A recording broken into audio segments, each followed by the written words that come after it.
بابا، آخر ماجرا کیا ہے؟ بزرگ بولے، اللہ اس پودے کے ذریعے دنیا والوں کو عبرت حاصل کرانا چاہتا ہے۔ نبن میاں بولے، مطلب؟ میں کچھ سمجھا نہیں۔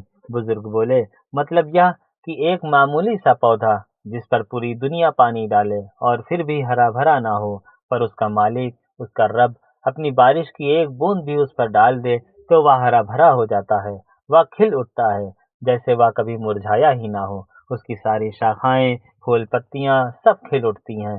ٹھیک اسی طرح اللہ اپنے بندوں کو کچھ اولادیں ایسی عطا کرتا ہے کہ وہ ترقی کرنا چاہتا ہے، پوری محنت کرتا ہے، وہ سارے کام کرتا ہے جو ترقی پانے کے لیے کرنے چاہیے، اور تو اور پوری دنیا اس کا حوصلہ بڑھاتی ہے، اس کی پیٹھ تھپ تھپاتی ہے، پر پھر بھی وہ اولاد مرجھائی سی، تھکی اور ہاری سی رہتی ہے۔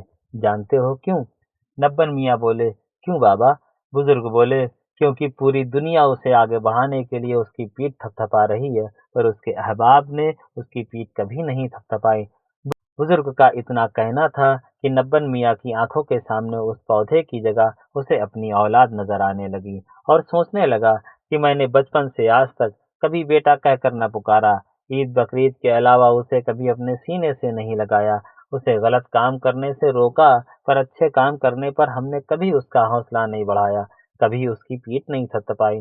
یہ ساری باتیں سوچ ہی رہا تھا کہ تبھی بزرگ بولے، کیا ہوا نبن میاں، تم خاموش کیوں ہو گئے؟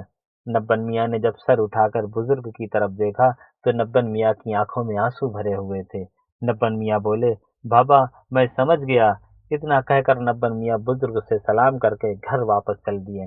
نبن میاں جب مرجھائے ہوئے اپنے گھر کے اندر داخل ہوئے تو بیگم نے نبن میاں کا مرجھایا ہوا چہرہ دیکھ کر کہا کہ کیا بات ہے جی، بڑے اداس نظر آ رہے ہو، کوئی بات ہو گئی ہے کیا؟ نبن میاں لڑکھڑاتی ہوئی زبان سے بولے، بیگم بیٹا کہاں ہے؟ بیگم نے اپنے شوہر کی زبان سے جب بیٹا کہتے ہوئے سنا تو بیگم کی آنکھوں سے آنسو چھلک گئے اور بولی، بیٹا اوپر ہے۔ نبن میاں کا بیٹا اوپر کمرے میں اکیلے بیٹھا قصیدہ گوئی کر رہا تھا۔